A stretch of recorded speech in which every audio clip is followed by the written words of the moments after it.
Hey guys, tonight we're rewinding time to 9th century Cambodia, where chess met monsoons in the ultimate brain teaser. Picture this, stepping into a wall of humid jungle air. Cicadas scream like rusty saws. Somewhere beyond the mangroves, engineers are inventing time itself with bamboo pipes and monsoon runoff. Let's be real, you'd probably last 3 minutes here before mosquitoes or monsoon fever took you out. So before you get comfortable, take a moment to like the video and subscribe, but only if you genuinely enjoy what I do here. Drop a comment with your location and local time. Bonus points if you're watching from bed. Now dim the lights. Maybe turn on a fan for that soft background hum. And let's ease into tonight's journey together. You shuffle through mud that tugs at your sandals, each step sucking like wet clay. The Khmer Empire's heartbeat thrums around you. Monsoon rains feeding rice paddies, priests chanting over brass gongs. But tonight's story isn't about temples or trade routes. It's about the day someone thought, why not use dripping water to play board games? Mainstream history books will tell you the Khmer mastered hydraulics for survival, their empire living or dying by monsoon predictability. But wander the ruins of Angkor Wat's lesser-known cousin, Phnom Kulen. There, a weathered stone carving shows two figures hunched over a chessboard. Between them, a tiered water device dripping into a scaled basin. Here's the quirky part. Local legends claim the first timer wasn't built by engineers at all. They say a royal concubine grew bored watching palace chess matches drag on for days. She supposedly reworked her bathhouse faucet into a makeshift clock, using betel nut shells as floating markers. Historians still argue whether that's sexist fanfiction or lost genius. You crouch beside a half-finished timer prototype, carved from termite-resistant hopia wood. A monsoon downpour drums against palm frond roofs. Craftsmen argue over bamboo pipe diameters, their voices rising with the floodwaters. One engineer sketches glyphs in the mud, a spiral pattern that'll later become the key to precise drips. Notice the mosquito bites forming constellations on your arms. Good. That means you're paying attention. The real breakthrough came when monsoon rhythms slapped these inventors in the face. 6 months of rain, 6 months of drought. Chess matches needed timers that flowed with nature's tempo, not against it. Your sandal snaps a twig. Heads turn. Quick duck behind a sandstone slab. Watch through a crack as workers test weighted floats in clay pots. They're mimicking chess, players breathing calm deliberations versus panicked sprints. A junior engineer mutters about liquid patience while adjusting a coconut shell valve. Modern folks might call this multitasking. 9th century Khmer called it tvear bek chan, the dance of two waters. Timekeeping blended with strategy, monsoon-fed reservoirs mirroring the tension between a king's long-term planning and a pawn's quick death. Your shirt sticks to your back as humidity glues the air together. That faint gurgle, it's not your stomach, That's the first successful prototype. Water cascades through 3 tiers, each drip stretching seconds into contemplative pauses.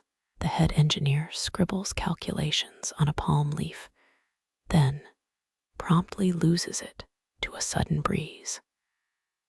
Some things never change. As fireflies begin their evening Morse code, you grasp the genius of these devices. They weren't just timers, they were philosophical arguments. Every droplet questioned what humans could control and what they had to surrender to nature's flow. The answer, it turned out, flowed through chess pieces and monsoon rains alike. A frog plops into the reservoir, sending ripples across centuries. You smile, knowing future archaeologists will find these very timers. They'll debate their purpose, unaware they're staring at the world's first attempt to bottle strategic suspense. Monsoon winds rustle the jungle, as if whispering, checkmate. You kneel beside the first bamboo conduit, its joints wrapped in palm fiber.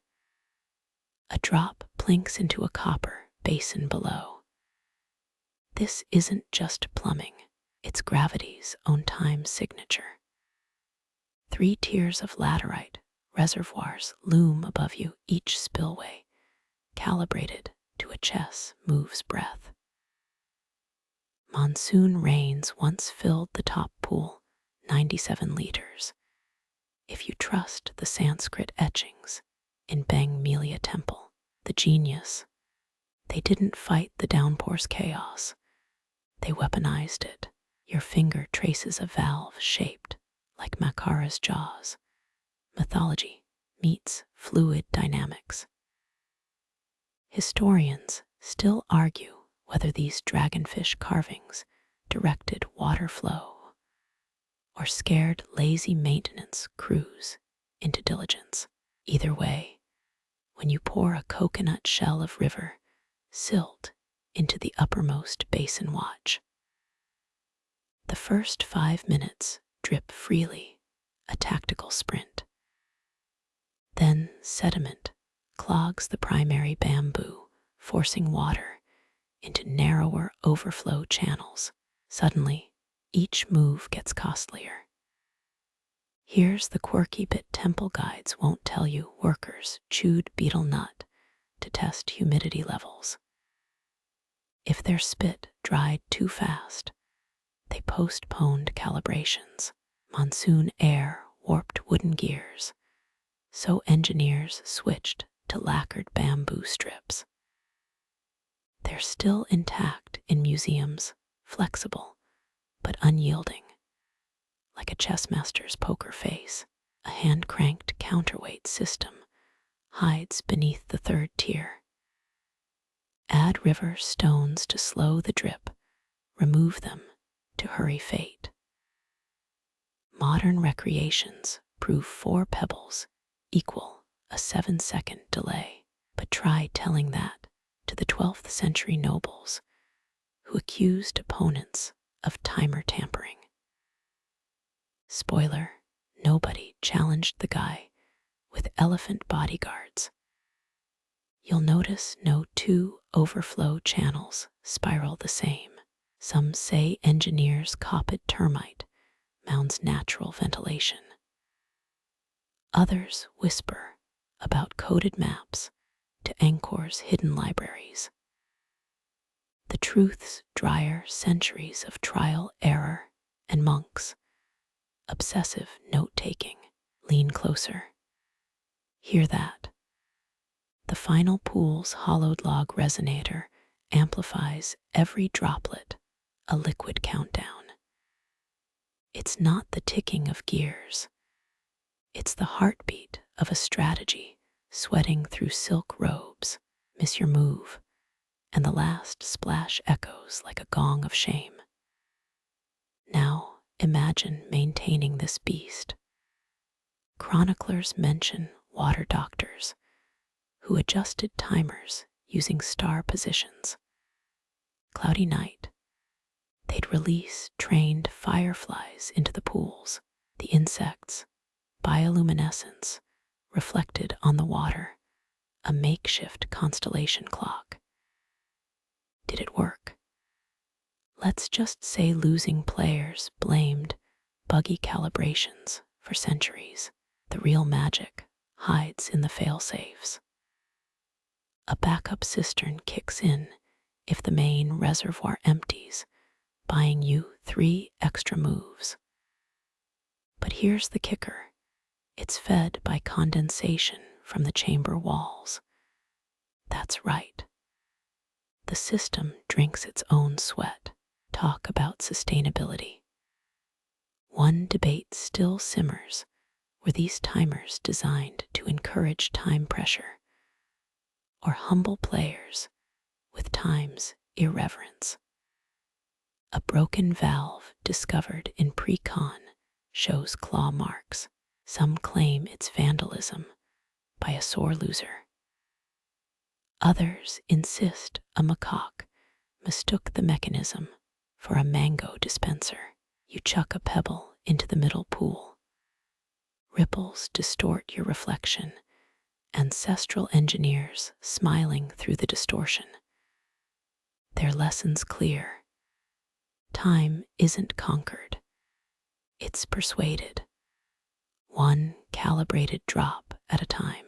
You shuffle across checkered marble each step, echoing through the Khmer court's vaulted ceiling.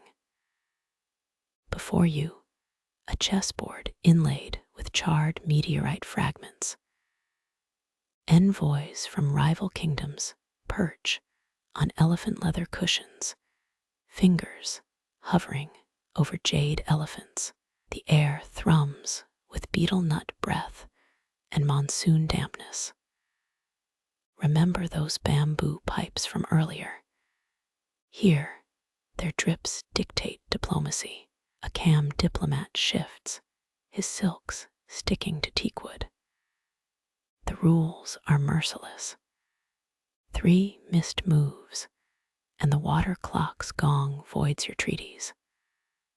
Archaeologists found inscriptions confirming this. Royal gambits settled land disputes as late as 1150 CE, but forget dry treaties. Focus on the board. Your queen carved from a single black opal glints under oil lamps. The opposing rook, a ruby-eyed Garuda. Its beak hovers over your pawn. Your wrist hesitates, sweat threatening the token's lacquer. Across the board, the timer gurgles. Lotus pollen floats in its uppermost pool, a sly trick to calm frantic nobles. Here's the bizarre bit. Scribes recorded players rubbing crushed emeralds into their temples. Why?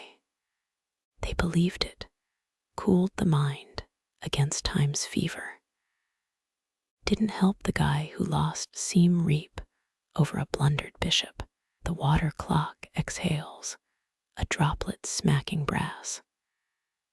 5 moves left before the backup cistern engages.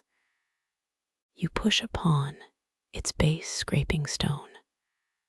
Opponents once sealed wagers with scarabs dipped in honey. Found one fused to a game tile at top Rome, still clutching a sesame seed. Whether it's snack storage or sacred ritual, nobody knows. Moonlight slants through pierced stone walls, projecting constellations onto the board. Coincidence? Hardly. Astrologers timed matches to planetary alignments. Venus in retrograde meant mandatory stalemates.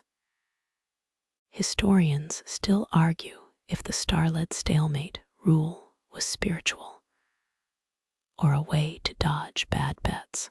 A servitor drops sliced mangosteen onto your side tray. You wave it off. Distraction equals death here. The timer's overflow channels hum, a low C-sharp monks called the key of impending regret. Listen close. That warble isn't water. It's your opponent cracking a knuckle, their tells amplified by the chamber's acoustics. 3 pools left. You sacrifice a knight to lure their queen classic Estach corn maneuver. But wait, the timer's main valve wheezes, a sound likened to Yama clearing his throat. Your move. Their queen advances, her shadow spiking across the Garuda's wings. You counter with a Japanese letter, Japanese letter, Japanese letter, Japanese letter, Japanese letter play. A diagonal strike, only valid during harvest moons. The envoy's nostrils flare. Suddenly, the backup cistern gurgles awake. Condensation streaks the timer's sides, buying you 7 seconds. Or is it? A mural at Banti Chhmar shows a king waiting his timer with hidden sapphires. Cheating or divine intervention? Depends who funded the artist. Your finger grazes the opal queen, cool and treacherous. Move her, and you risk exposing the king. Retreat, and the Cam envoy claims your northern rice paddies. The water's whisper sharpens, each drip a blade honed by centuries of monsoon math. Inscriptions mention time-torn champions who played blindfolded, relying on the clock's acoustics alone. Madness? Maybe. But their skeletal remains show unnaturally straight posture, as if listening beyond the grave. The final droplet hangs, quivering, on a cinnamon-smeared spout. Legends say cinnamon prevented algae and sweetened time's temper. Your opponent's eyelid twitches, a fossilized tick observed in 63% of unearthed noble skulls. Checkmate in 3 moves. But the clock's sigh drowns your calculation. You slide the queen forward, opal clicking against meteorite. The chamber holds its breath. Some claim the clatter of closing reservoirs inspired Khmer gong ensembles. Others say it's just the echo of 1,000 royal egos deflating. Either way, the drip stops. Silence. Then a single splash from the overflow channel. Your pawn remains uncaptured. The envoy's Garuda freezes mid-strike. By the sacred spillways, you've stolen daylight from the monsoon itself. The Cam delegation rises, silver bells on their anklets hissing like serpents. Their treaties now bear your seal, until the next game's first drip. As attendants dismantle the board, you spot a beetle stain on the meteorite. Centuries later, someone will carbon date that splotch and still mispronounce your name. You kneel beside a clay timer prototype, its fissures oozing tamarind, sap, like a poorly bandaged wound. Burnt bamboo scraps litter the workshop floor, testimony to 9 failed ignition ceremonies. Monsoons outside hammer the thatched roof, each downpour mocking your leaky creation. Here's the thing, early engineers used fermented rice paste to seal valves. Worked great, until monsoons turned the glue into a drunkard's porridge. Your fingers brush a corroded bronze lever, the same alloy found in Angkorian spearheads. Coincidence? Probably not. Warriors repurposed battle scraps into timer gears, a cost-cutting move that explains why some boards clanged like ambushed troops. Archaeologists found a 12th century valve inscribed with "Property of Commander Vuravarman, return after victory." Spoiler, he didn't. A frog plops into the timer's reservoir. You fish it out with a sigh. Early prototypes doubled as amphibian spas until someone noticed frogs gumming up overflow channels. Solution: coat the pipes in beeswax. Problem: bees declared war. A mural at pre-con shows an engineer fleeing a swarm timer clutched like a misguided shield. You reset the counterweight, a sandstone block carved with lunar phases. But the rope frays, 64 strands of water buffalo, tendons stretched too thin.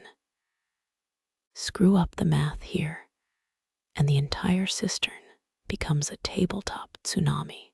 Case in point, that water stain on the ceiling. From Queen Indradvi's disastrous monsoon speed chess experiment. Chronicles claim her wig shot clear to the Mekong. A monsoon gust rattles the shutters. You steady the timer with your knee. This model's fatal flaw: no spiral overflow channels.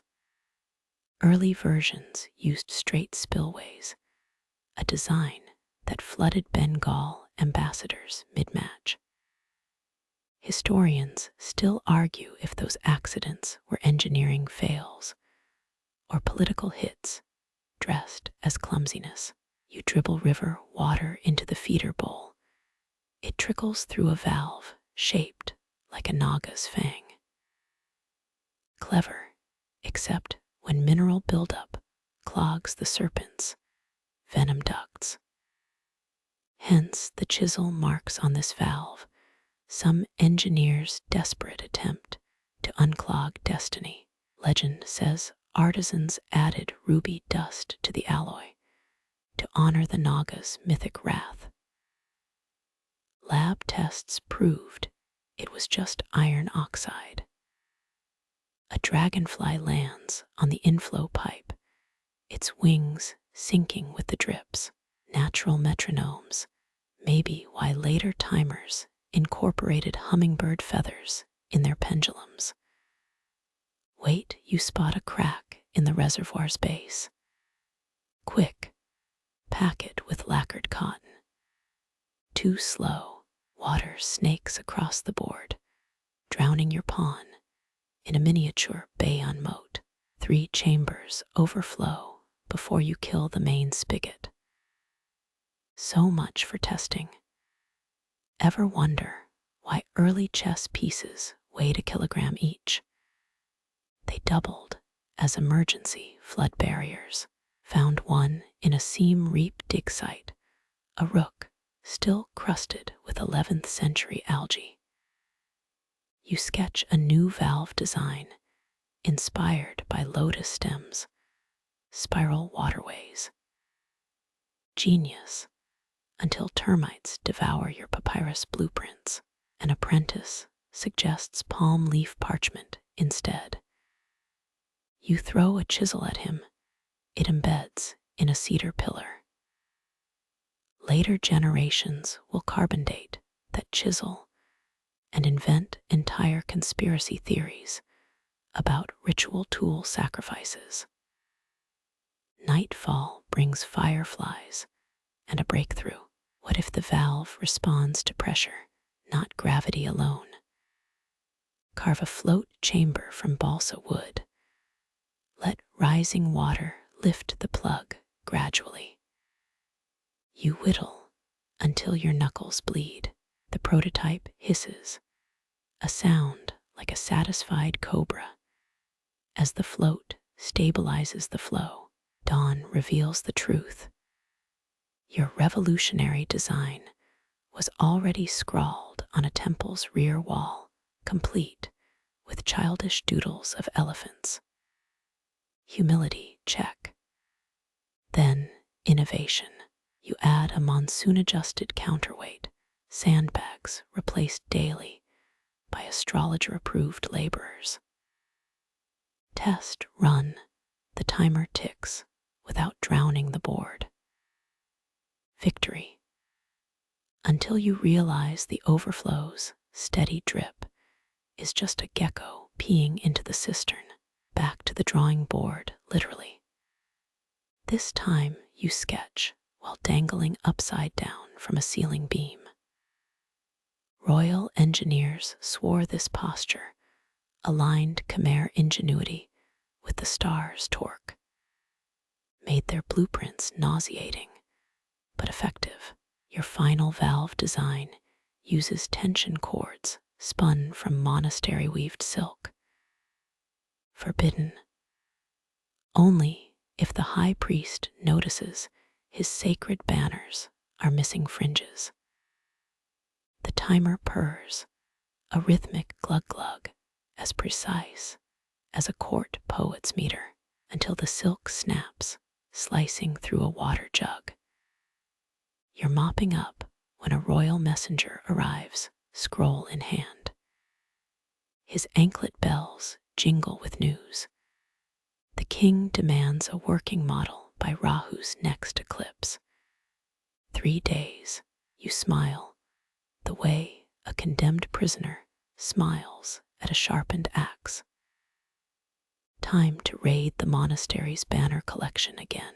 You wipe gecko urine from the chessboard with a monk's discarded robe, its sacred embroidery now doubling as a rag.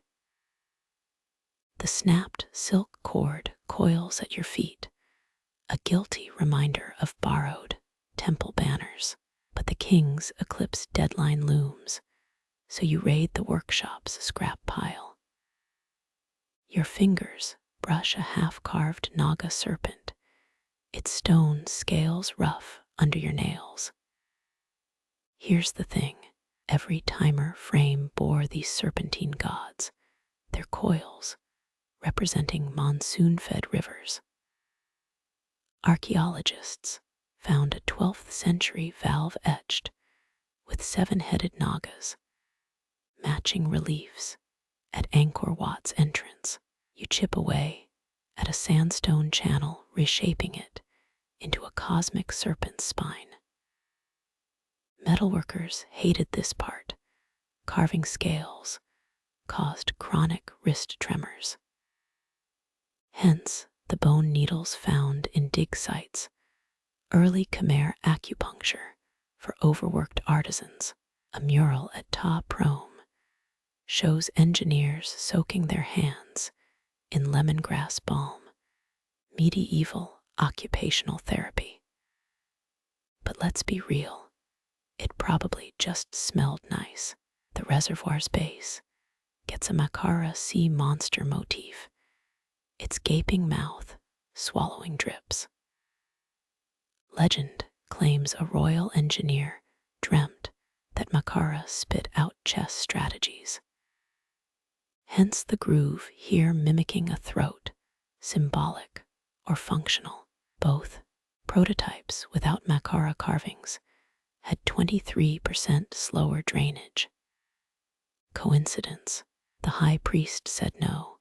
He taxed non-symbolic timers as heretical plumbing. You drizzle water through the Makara's jaws, it cascades into a tiered pool shaped like Mount Meru. Mainstream fact, Khmer cosmology placed this sacred mountain at the universe's center.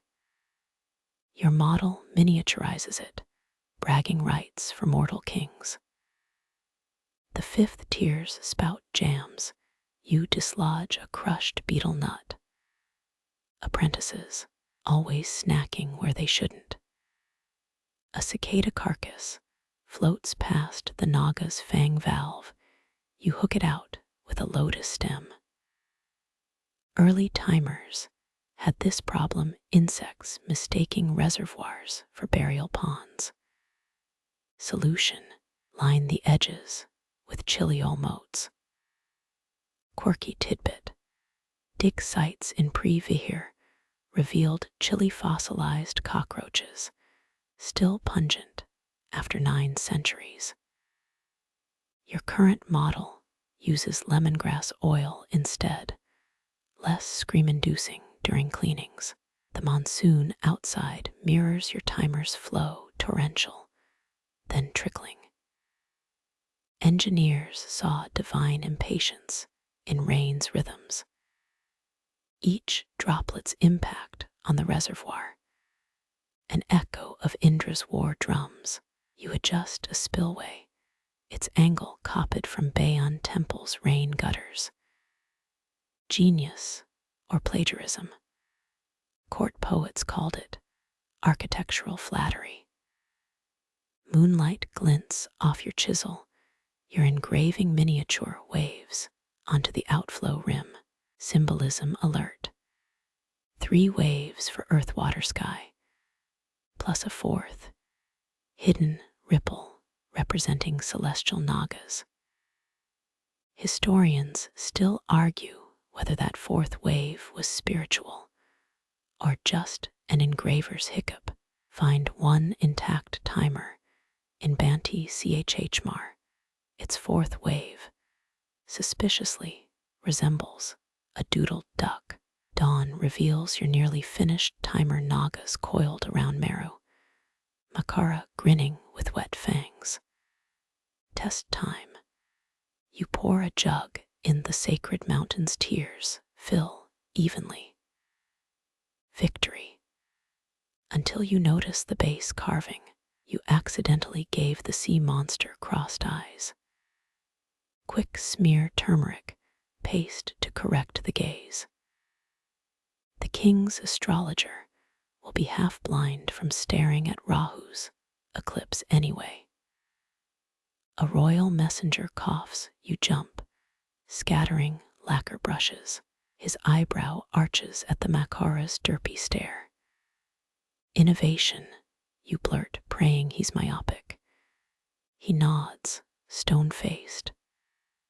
As he leaves, a droplet falls from the Naga's fang, hissing against hot bronze. The timer's alive. You slump against a pillar, listening to liquid seconds clink against copper. Somewhere downstream, a village kid's catching your test, water in a coconut shell, unaware they're bottling time itself. The Khmer Empire falls in 3 centuries, but this timer's droplets will outlast kings. Assuming the geckos don't reclaim it first. The ink bleeds across your bamboo parchment, an apprentice's miscalculation seeping into tomorrow's plans.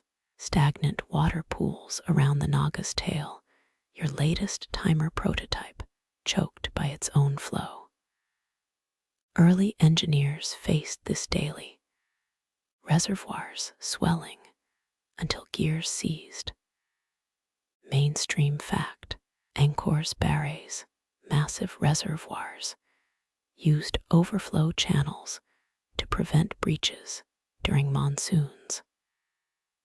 Yet miniaturizing that genius into chess timers, that took 12 failed dynasties and 1 drunk sculptor's rant about liquid logic.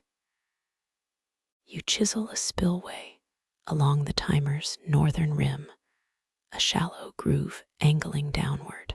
The breakthrough came when engineers noticed monsoon runoff, carving perfect arcs into temple steps. Quirky tidbit. Snail eggs left in stagnant timer water allegedly inspired the first overflow designs. 9th century texts mention spiral mucus trails, guiding channel patterns, though modern scholars blame mold hallucinations. A bamboo splinter wedges under your thumbnail. You suck the wound, tasting iron and the ghost of last night's jackfruit wine. Mechanics never mentioned this, the way bloodthirsty tools punish doubters. Your spillway now mirrors the Tonle-sap's seasonal reversal, water flowing outward as pressure builds. Genius borrowed from nature's playbook, or stolen, depending on which astrologer you've offended this week. Trial number 53. You pour. The reservoir fills, water climbs the serpent's spine, threatens to spill over, and redirects through your new channel. A steady drip, drip, drip into the collection bowl. Victory. Almost. The overflow's rhythm still stutters, like a hiccuping frog. You file the channel's edge, smoothing it with a jade trowel stolen from the royal bathhouse. Night falls. Candle wax pools around your ankles. You've ignored 3 temple bells. Remember those chilly old moats from earlier? They're failing now. Ants march across the timer's base. One drowns heroically in the reservoir. You pluck it out, an unmarked grave in your fingernail. Redesign. The spillway needs a choke point, something to strain debris without slowing flow. You slot in 2 bamboo slivers, crossed like swords. Water threads through them, a braided stream. Historians still argue whether this filter grid predates Chinese windmill pumps, or if monsoon traders smuggled the concept. Either way, it works. Your eyelid twitches, a nervous tick from 16 sleepless nights. The high priest warned against tampering with time's tendons. But here you are greasing axle pins with coconut balm. The timer hums its overflow channel, singing a wet, rhythmic lullaby. You nicknamed it the crocodile's yawn, after that hungover sculptor's description. Dawn tests prove cruel. Humidity swells the bamboo, your spillway narrows, water backs up. You shave the slivers thinner, curse the apprentice who soaked them in broth. 16th century repair logs describe similar woes, crafters wrestling, wood's stubborn breath. Your solution: coat the bamboo in lacquered bee sperm. Don't ask. The king's inspector arrives at noon, his shadow darkening the workshop door. You spin the timer, showcasing its steady overflow. He leans close, sweat dripping onto the reservoir. The channel holds. His nod feels like monsoon's first rain, a reprieve. As he departs, you notice the fatal flaw: bee sperm lacquer dissolving in humidity. Panic. But wait, the timer's still singing. The degraded coating accidentally created microgrooves, improving flow. Serendipity or sabotage? Credit the bees. You collapse onto a mat, listening to liquid seconds escape the spillway. Somewhere downstream, a cook uses your overflow to time rice steaming. History forgets such thefts, but your channels now regulate both kings and kitchens. Tomorrow brings monsoons and the true test. For now, sleep. The timer drips on without you. Each spill a stolen echo of eternity. The monsoon slams into your workshop like a drunken war elephant, rain drumming frantic codes on the roof. You awake choking, humid air thick with mold spores and regret. Yesterday's triumph evaporates. The timer's bamboo frame already bloated, its spillway narrowing by the minute. Each creak of swelling wood sounds like a snake digesting a goat. You prod the central gear stiff as a miser's smile. Mainstream fact. Angkor's engineers coated bridge pilings in dammer resin, sap from Sharia trees, to repel monsoon rot. But your tiny timer needs something subtler. You eye a lacquered beetle box, its surface slick despite the damp. 9th century crafters boiled sap with crushed beetles, creating waterproofing. So strong, even monsoons surrendered.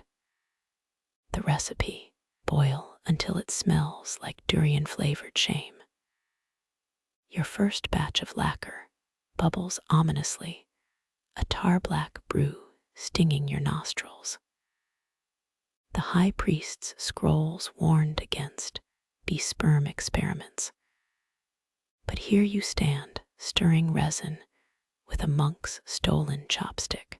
You daub the mixture onto warped bamboo slats and watch it crack like dried mud.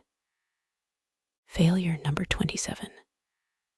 Dawn reveals an answer: termite mounds.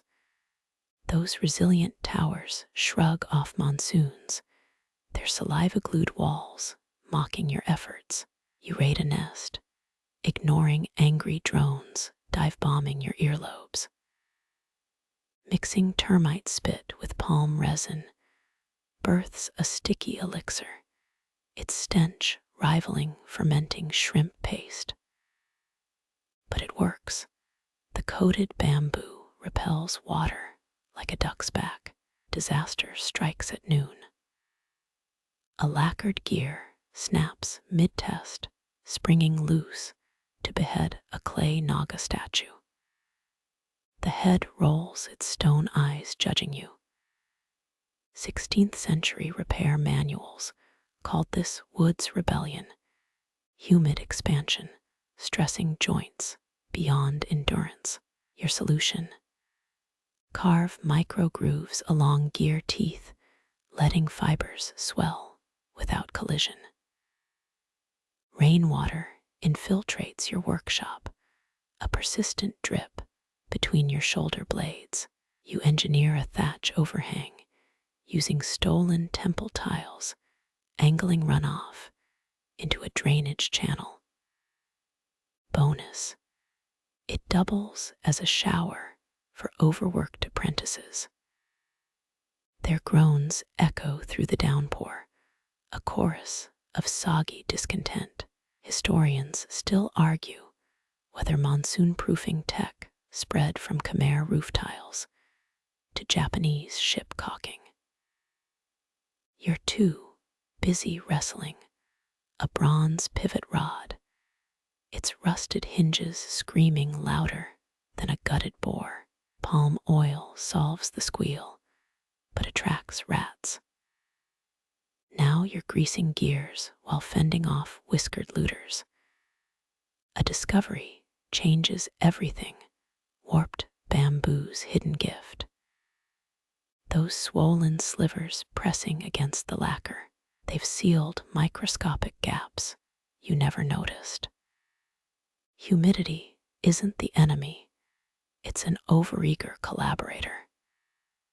You redesign joints with expansion gaps.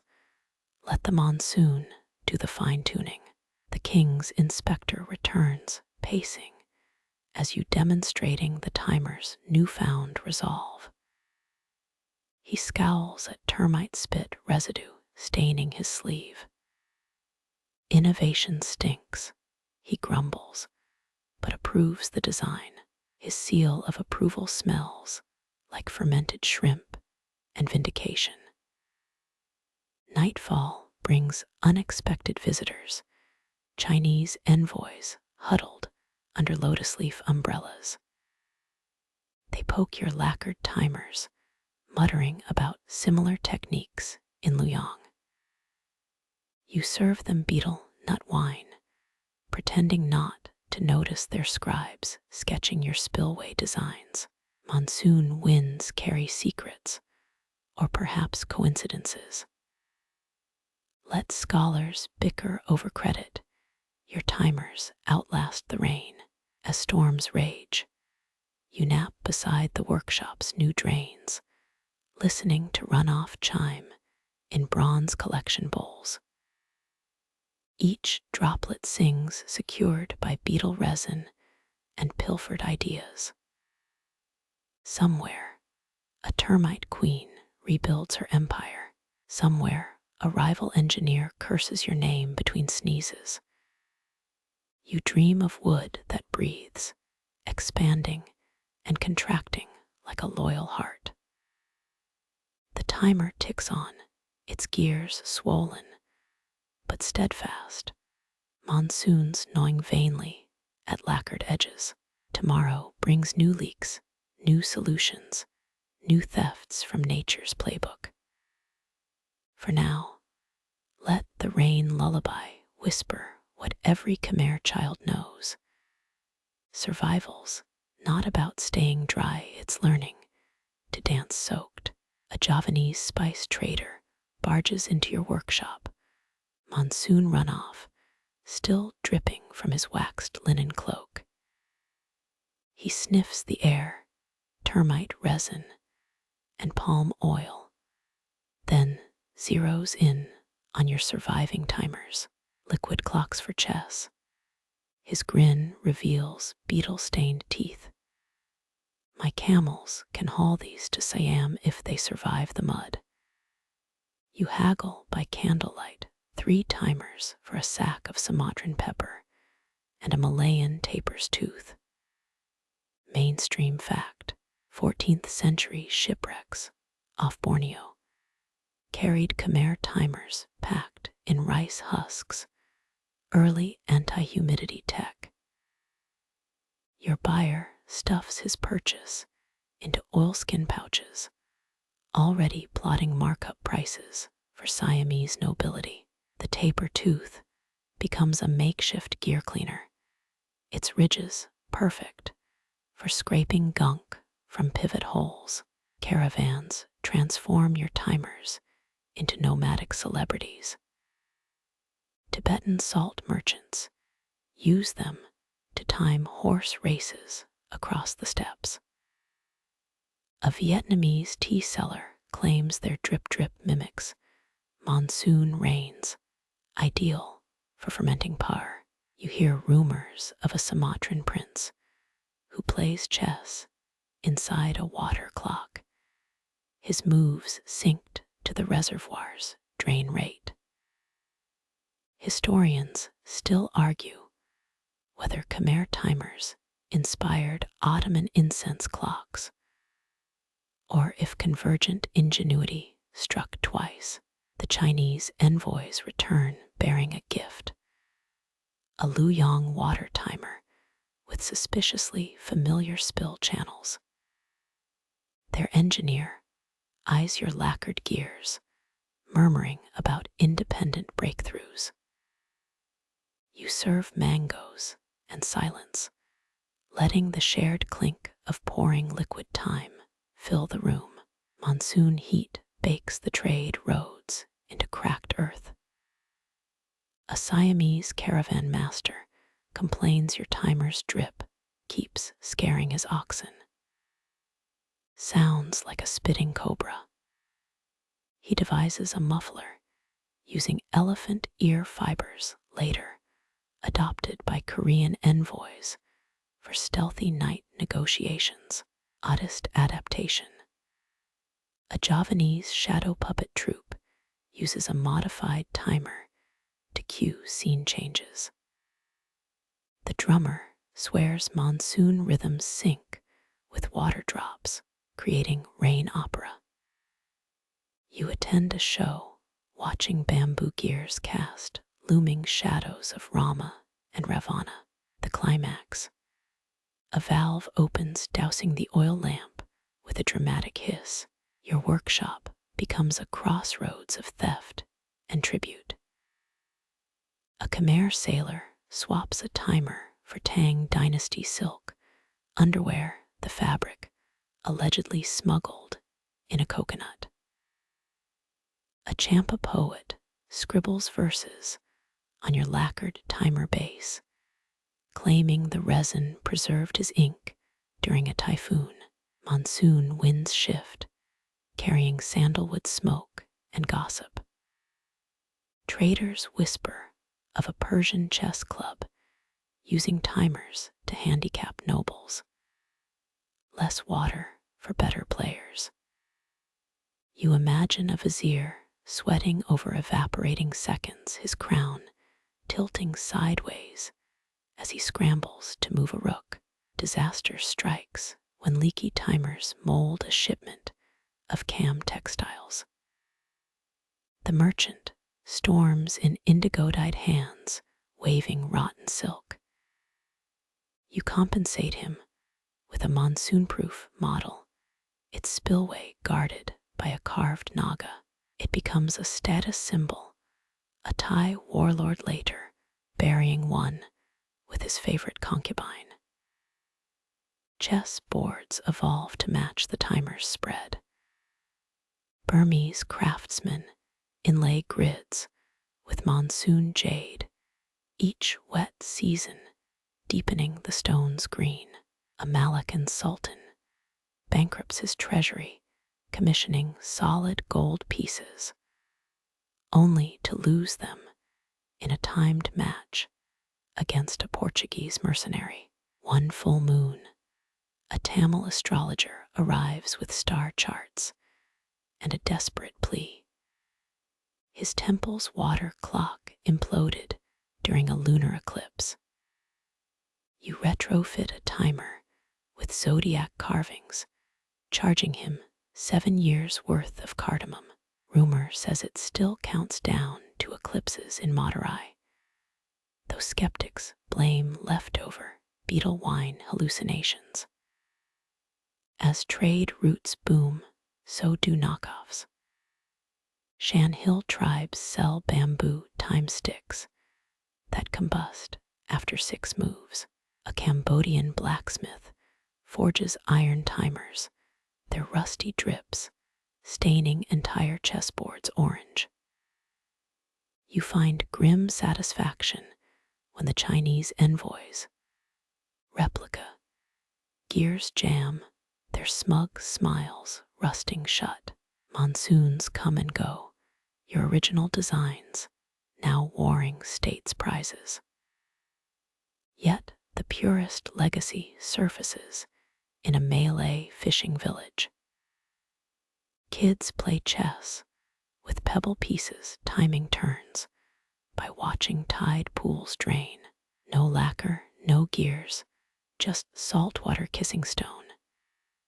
You sit on a sun-bleached dock, listening to their laughter sink with the surf. Your workshop's heartbeat, amplified by monsoons, now echoes in every coast's ebb and flow. French boot leather crunches over laterite bricks as you crouch in the dig's shadow. It's 1860, the air thick with cicada screams and colonial ambition. Overloaded mules kick up suffocating dust clouds, their loads destined for Parisian curiosity cabinets. You sweep mud from a half-buried gear wheel, its copper-green patina still sharp enough to slice a thumb. Henry Mauhat's sketched temple rubbings, the ones that discovered Angkor for Europe, failed to capture the sticky reality. Your pith helmet becomes a bucket, monsoon runoff sloshing down your neck. Local diggers whisper about KH mock spirits guarding the timers, their palms hovering over artifacts like human metal detectors. The foreman laughs until unearthed valves align perfectly with his birthday. Coincidence? The diggers stop laughing. That 5th whiskey sour in Hanoi was a mistake. Yet here you are brushing soil from what looks like a child's toy boat. Miniature serpent heads peek through sludge, their fangs forming spill channels. Mainstream fact. Mauhat's journals later confirmed Khmer timers reached Luang Prabang via elephant caravans. Your fingers trace glyphs eroded into nonsense, centuries of monsoons scrubbing history into Rorschach blots. The intern drops his shovel, startling a viper. It's still full. His trembling torch reveals a sealed reservoir, water sloshing inside like a millennium-old cocktail. You debate tasting it, colonial science versus survival instinct. Humidity warps the crate labels anyway. Your superiors in Marseille will never know. Lacquer flakes curl like dead skin as you extract the timer's core. 3 tiers, 2 missing, but the central drum boasts intact calibration marks. Locals call these tvear Hall mondal, chess's breath. A digger hums a wedding song. His grandfather once played ritual matches by corpseflower blooms. Historians still argue whether these timers measured strategy sessions or tracked how long widows should mourn. Midnight finds you oiling gears by kerosene light. The intern snores, socks mummified in Angkorian mud. One valve clicks open, its bronze tongue protruding. Water drips into a lotus-shaped basin, then stops. You nudge it, nothing. A gecko laughs from the tent roof. Rain arrives like vengeful applause. Shelter means crouching under a collapsed lintel, shoulders pressed against Apsara carvings. Your notebook disintegrates, last month's sketches bleeding into tonight's rain.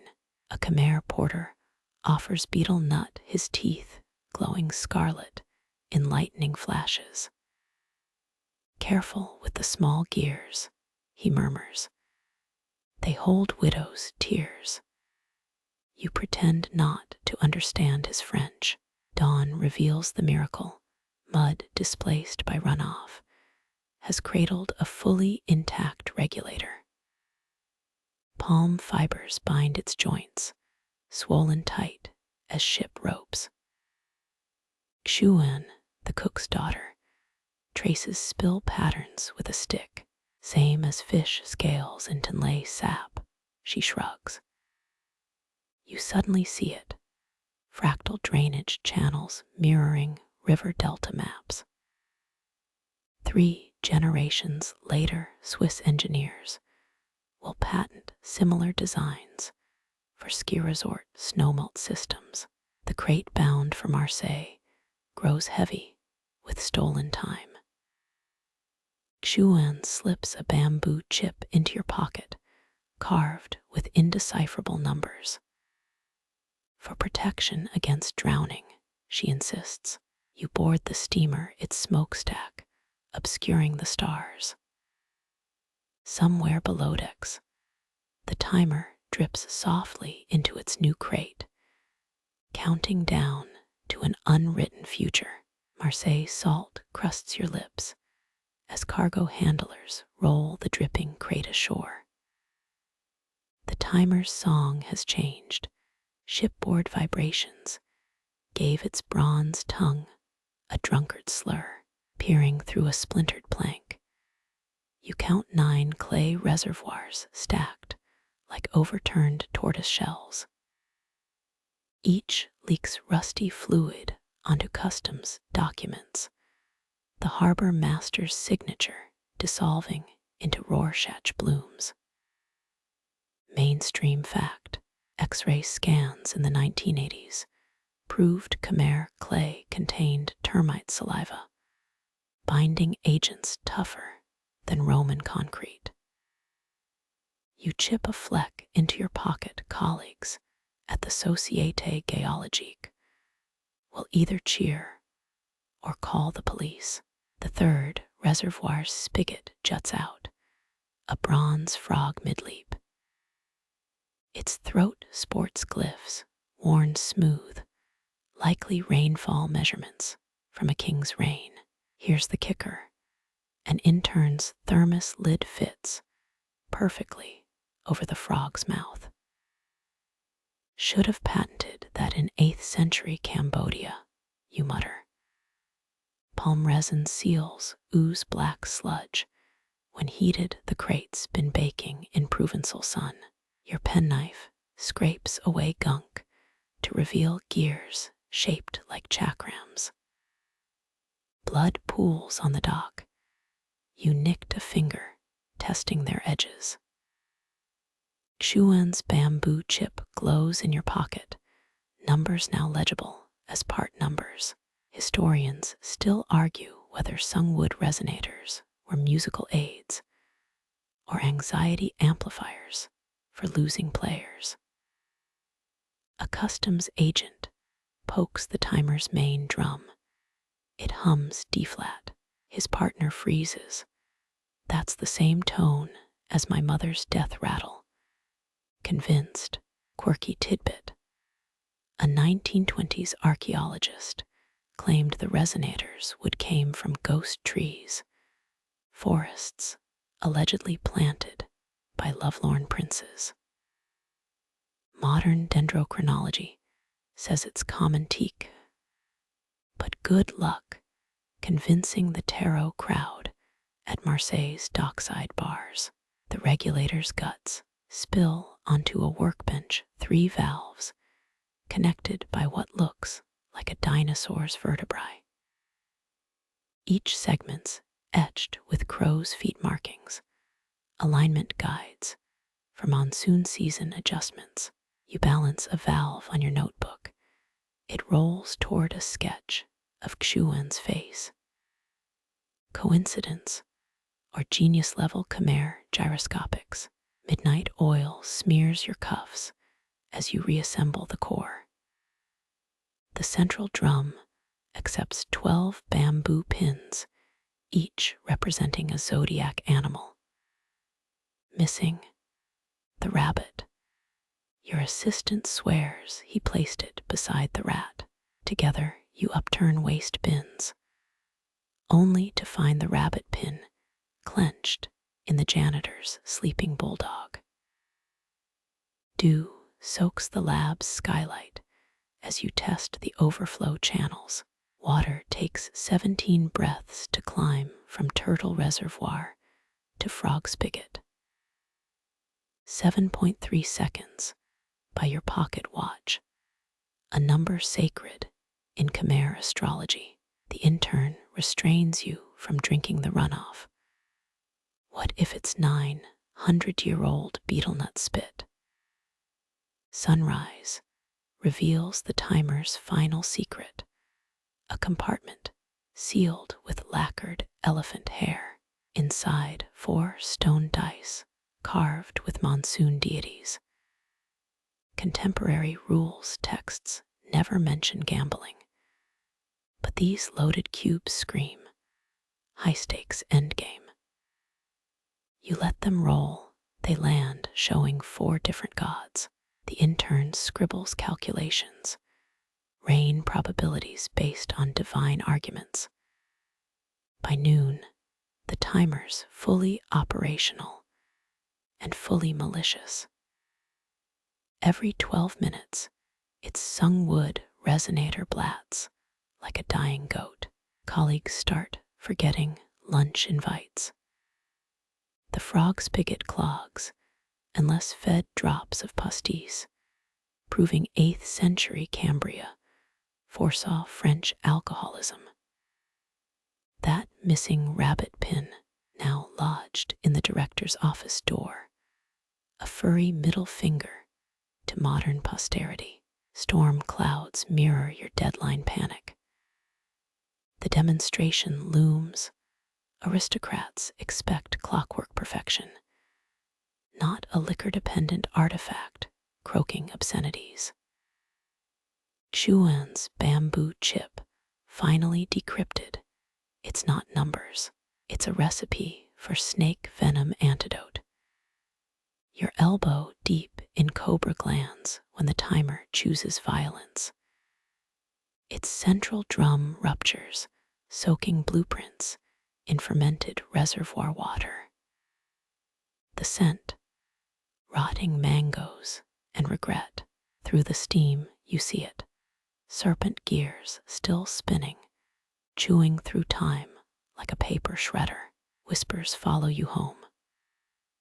Marseille's stray cats now gather beneath your window, their eyes fixed on the timer's crate. One leaps onto your desk, knocking the rabbit pin into a wineglass.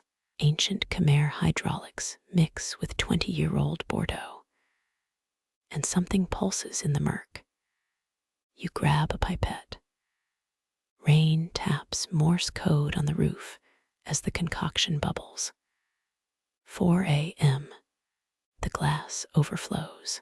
A fungal tendril emerges, twitching toward Xuan's sketch. Modern science says it's Streptococcus khmerensis. Local legend says it's the mothers of dead engineers. You consider torching the lab. Dawn's first light hits the growth, now fossilized into a tiny Angkor Wat replica.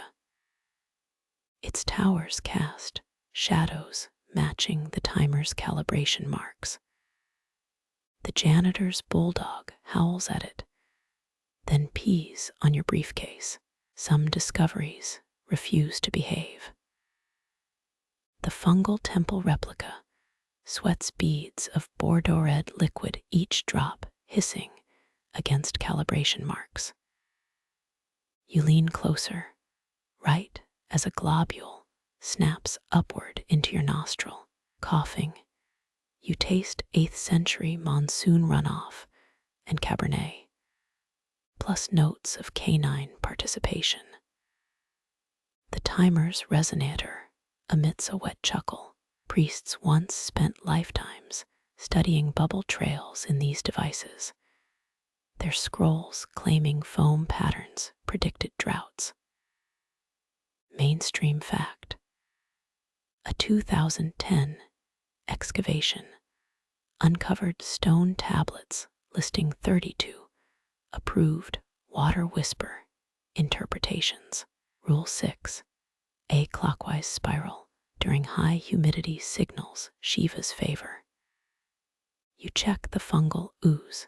It swirls pirouette left. The intern mutters, "Do Hindu gods recognize French fungicide?" Midnight finds you cross-referencing mold formations with 9th century divination charts. A match surfaces. The spore clusters mimic a royal match described in J. of Armin II's court poetry. Quirky tidbit: scholars found chess pieces in his tomb, carved from his rival's kneecaps. Wicked flex, though kneeling probably hurt more post-mortem. Dawn brings an unwelcome audience, 6 colleagues, casually loitering near your lab. The timer chooses this moment to flood. Instead of water, it vomits a hairball of corroded gears. And is that an ivory rook? Historians still argue whether priests rigged clock malfunctions as divine vetoes, or just sucked at sealing reservoirs. You attempt ritual protocol, wiping the frog spigot with rose oil, as temple apprentices once did. The resonator blurts D-flat again, then shifts to a jaunty rendition of La Vie en Rose. Your audience claps. The timer didn't predict this. It's mocking you. Xuan's antidote recipe suddenly makes sense. Symbols aren't measurements, but ingredient puns. Boiled viper eyes means jasmine tea. A Khmer inside joke lost on French toxicologists. You brew a pot, the timers leak slow. Coincidence? The director's coffee cup sports new frog-shaped algae. Doubt lingers like monsoon humidity. By noon, the fungal Angkor Wat sprouts crystalline towers. Their shadows align with a gear inscribed Indra's hourglass, a phrase debated by epigraphers. You snap a photo, which the intern accidentally posts to Instagram. Cambodian meme accounts pounce. Khmer karma trends worldwide. The timer's final act. Exploding a clay reservoir over your best suit.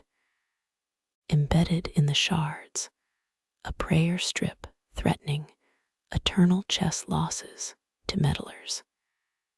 You pocket it as conference swag. After all, what's archaeology without a little cosmic sass? Your fingers brush the prayer strip's jagged edge, its threat buzzing like a wasp in your pocket. Soldiers once carried these curses into battle. Khmer commanders strapping water timers to siege engines. Mainstream fact. 12th century carvings at Banti Chhmar depict generals playing chess, while sappers tunneled moves timed by monsoon-fed clocks. Lose focus, your pawn falls. Lose time, the wall collapses. Imagine monsoon drills under Angkor's swelter, recruits maneuvering stone pieces as bamboo timers gurgled. Checkmate in 20 drips, barked drill masters, strategy compressed into breathless intervals. Quirky tidbit, excavations unearthed soldier graves with miniature timers, each set to their last match's duration. Died on turn 7. Rest eternally with a 7-minute flow. Generals prioritized siege stall endurance, attacking only when clocks permitted. A clever ploy. Outweight opponents until their water reservoirs ran dry. Historians still argue whether Cam invaders captured timers deliberately or just preferred stealing shiny things. Either way, they misinterpreted overflow channels as decorative flair. A fatal error. You smirk at the thought, right as your tea cools into a tepid insult. The prayer strip vibrates, its Khmer glyphs shimmering like mirages. Suddenly, you're not in the lab. You're thigh-deep in Siem Reap's mud, 13th century edition. A siege engine looms, its timer powered by captured Cam engineers. Soldiers chant bets while adjusting bamboo spillways. 3 copper ingots says the south wall cracks before the king's bishop falls. Drip. A rook advances. Drip. Catapults creak. Drip. The timer's song swells, a gong made of drowning bees. Defenders panic, their own clock jammed by monsoon silt. A general bellows. Speed is the ally of chaos. You've read his memoir ghostwritten by a disgruntled court poet. Reality snaps back, your forehead imprinting gears from the lab table. The intern eyes you. You are muttering about tactical humidity. Ignore him. Your notebook now sketches a timer's overflow channel, identical to a Cam warship's prow. Coincidence? Or plagiarism via osmosis? Modern militaries would envy this psychological warfare baked into plumbing. Imagine NATO meetings disrupted by kettles timing PowerPoints. The director walks in her coffee, mimicking the timer's drip rhythm. She doesn't realize it yet, but her latte art just summoned a checkmate in 6 moves.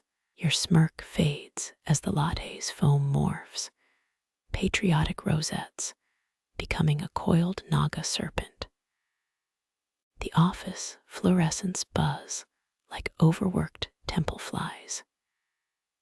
You blink, suddenly tasting palm sugar and monsoons. A market square materializes, bargaining voices clashing with water's metronome. Traders hawk mangosteens under a towering timer, its tears etched with lotus petals. Farmers crouch around stone boards, betting rice harvests on timed matches. Double your yam yield if you survive 11 drips, croaks a betel nut vendor. His opponent sweats, a basket of jackfruit seeds trembling with each plink from the clay reservoir. Mainstream fact. Angkor's East Barre marketplace kept official timers.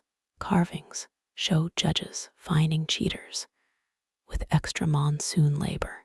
Nearby, monks murmur sutras beside miniature timers, their brass bowls draining in unison.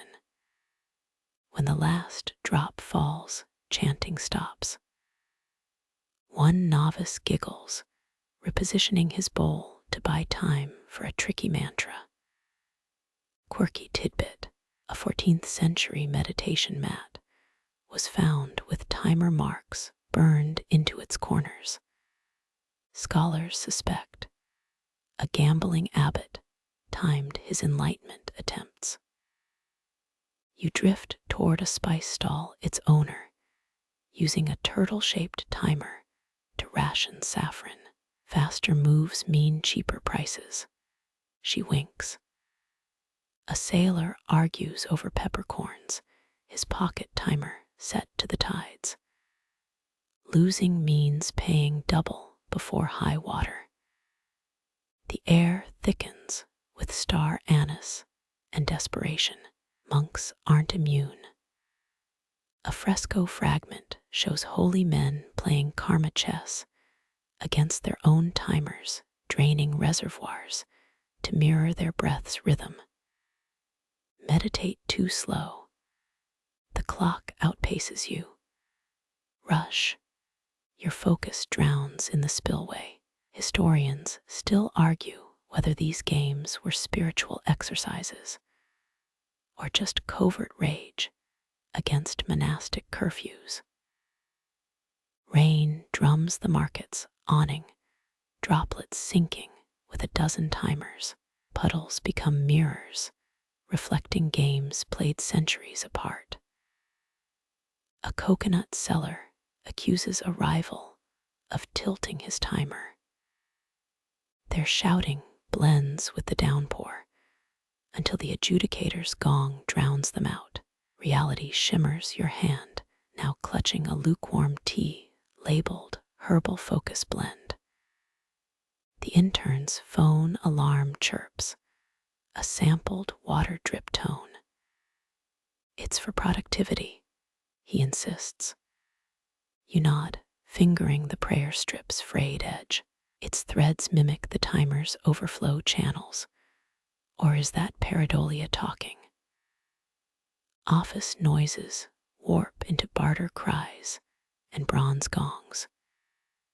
Your pen sketches a monk mid-chant, his mouth open as a reservoir empties. Some claim the best players heard time itself in those final drops, a gurgling hymn to the endless monsoon. You press play on the latte's memory, the naga's tail swirling like a spilled hourglass. Tick, tock, drown.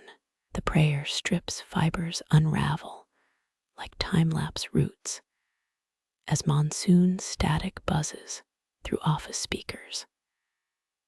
Your thumb grazes a splinter, suddenly pressing against moss-slick temple stone. Torchlight reveals a vaulted chamber, water pooling around a throne-sized timer. Its serpent spout drips crimson liquid into a carved crocodile's maw. Murals show a king clutching his chest, eyes bulging as his timer's flow accelerates. Armin the impatient, they whisper in guidebooks. But locals called him Monsoon's drum for how he taxed villages per water clock hour. Mainstream fact. Tax records confirm he demanded double rice quotas during flood seasons, justified as tithing to time itself.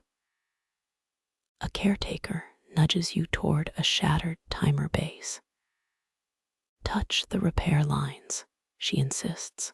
Your finger traces 15th century solder, then twitches as visions hit. A queen demanding engineers rig the timer to outpace rival courts. Monks sabotaging gears with termite honey. 17 drowned horologists in the chambers. Submerged dungeon, their pocket timers still ticking behind silt-covered grates. Quirky tidbit. A 1998 museum display of those dungeon timers allegedly flooded its exhibit. Plumbers found no leak source. You step into ankle-deep water, the current pulling you toward the central timer. Murmurs rise from nowhere. Faster winds, the crown slower keeps their head. Historians still argue whether the curse was engineered by rebelling ministers or just monsoon vapors warping lacquer into psychoactive fumes. 3 drips hit your neck. You spin, finding the ceiling's stone chakri constellation weeping. Each droplet speeds up as your breath quickens. A guide's chuckle echoes. Happens if you enter hungry. The old engineers designed timers to sync with stomach growls. Miss lunch, the clocks mock you. Lightning flashes, illuminating a hidden alcove. Inside, a palm-sized timer, its gears fused with charred bone. Carvings depict a king's 3 consorts using it to race childbirths. Whoever delivered an heir first won favor. The 4th side's defaced, scrubbed clean, except for the phrase, time pays all DBTS, in Khmer code. Reality blurs. Your shoes squelch, not in ancient runoff, but in the office mop bucket. The janitor eyes your soaked socks. New coffee spill, he asks.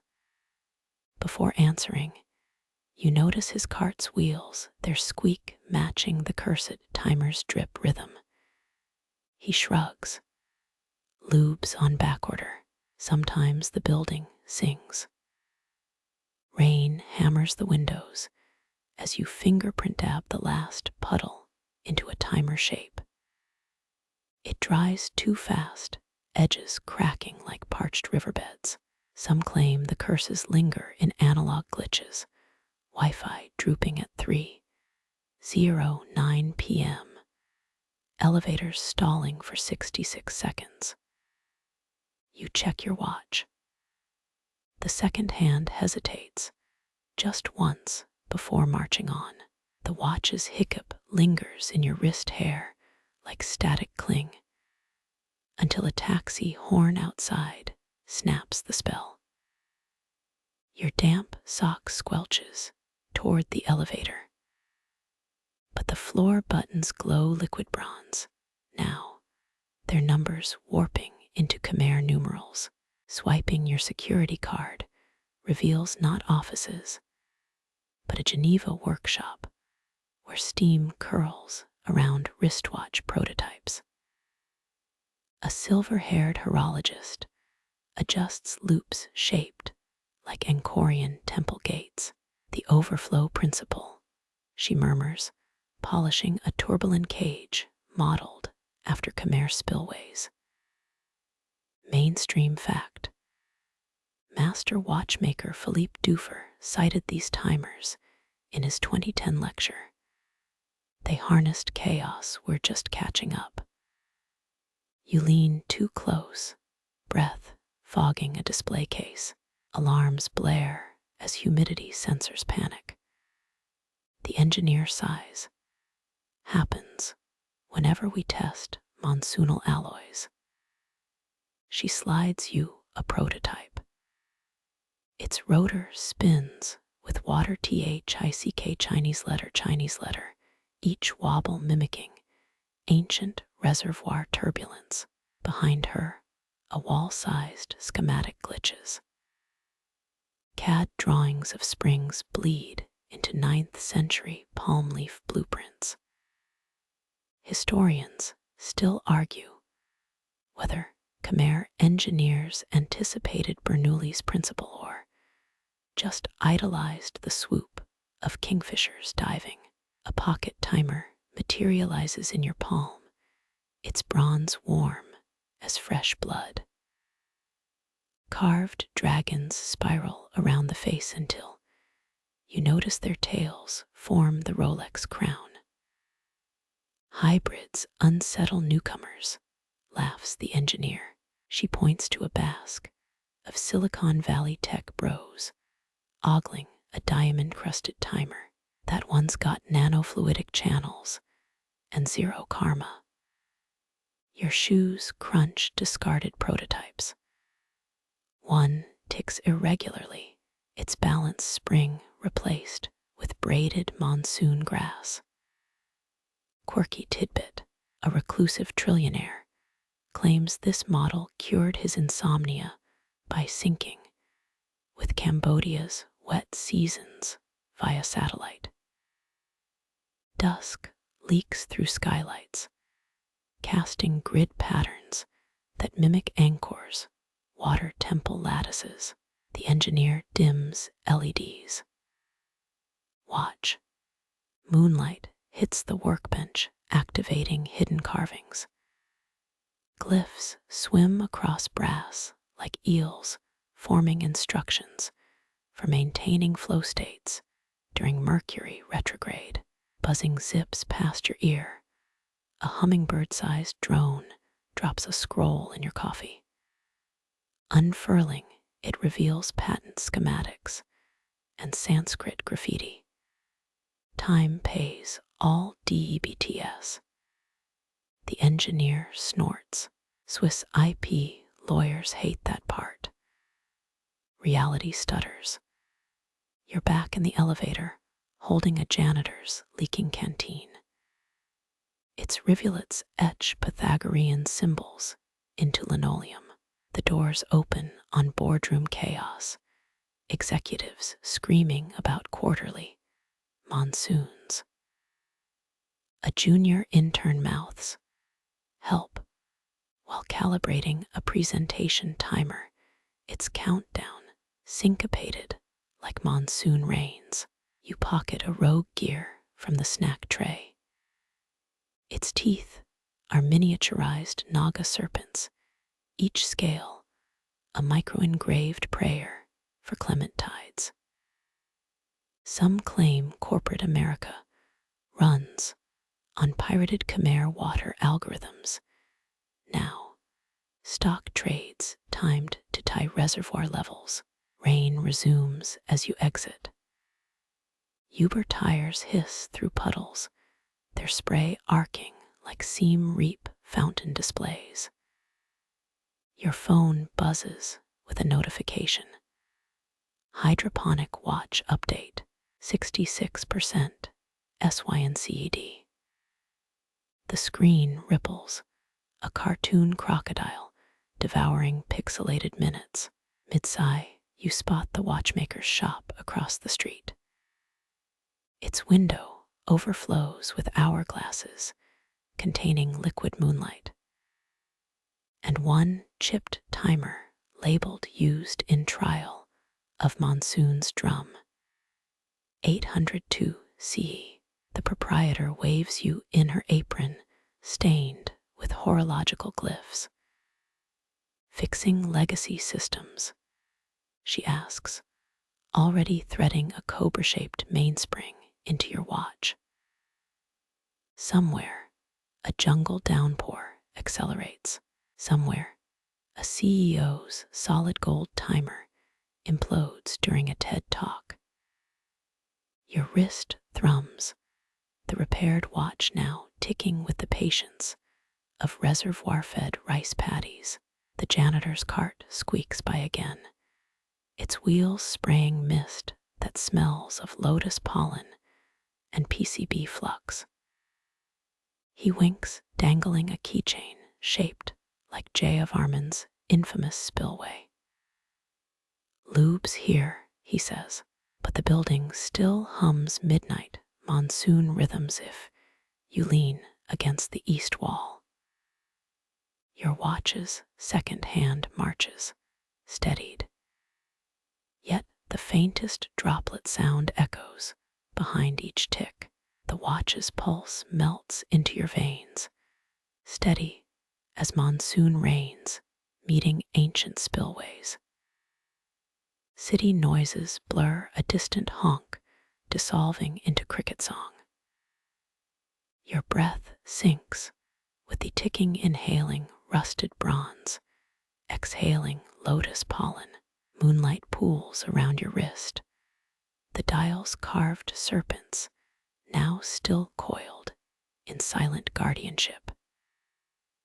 That janitor's canteen leak still glows faintly, Pythagorean puddles humming geomantic hymns. East wall vibrations thrum through your shoulder, a subsonic lullaby of forgotten sluice gates. Rain taps the window, not in sheets, but single drops each a metronome for unraveling thoughts. The engineer's cobra spring whispers through the mechanics, a hiss that curls into a yawn. You count 12 ticks before noticing the second hand has become a kingfisher's wingbeat. Palm leaf schematics float beneath your eyelids, their ink bleeding into dream rivers. Those corporate monsoons feel continents away, now drowned out by monsoon-sap's eternal ebb and flow. Even the Swiss lawyer's shouts shrink, reduced to pebble-toss ripples in the watchmaker's moontea. Your coffee cools, its surface reflecting star patterns from Angkor's zenith. The scent of soldered gears fades, replaced by night-blooming jasmine creeping through AC vents. That rogue Naga gear in your pocket warms, its prayer scales murmuring safekeeping over borrowed time. Skyscrapers beyond the window blur their glass F, a cicadilla, a D, E, S Chinese letter 9th century, reservoir mirrors. Pixelated crocodiles yawn, their pixel maws snapping shut on unfinished tasks. You barely catch the janitor's parting chuckle, a sound like silt settling. When sleep comes, it flows, not pours. Each REM cycle syncs with monsoon simulations in the building's hidden pipes, while the watch's hydraulic heartbeat tugs you gently downstream. There are no countdowns here, only the patient drip of centuries, mainsprings unwinding into silt shadowglyphs, dancing where dream meets bronze. Breath deepens. The east wall hums 3 octaves below hearing, a foundation tuned to 802 CE rainfall rhythms. Let the droplets behind each tick carry you further softer, until even the kingfisher's wings beat in your exhale.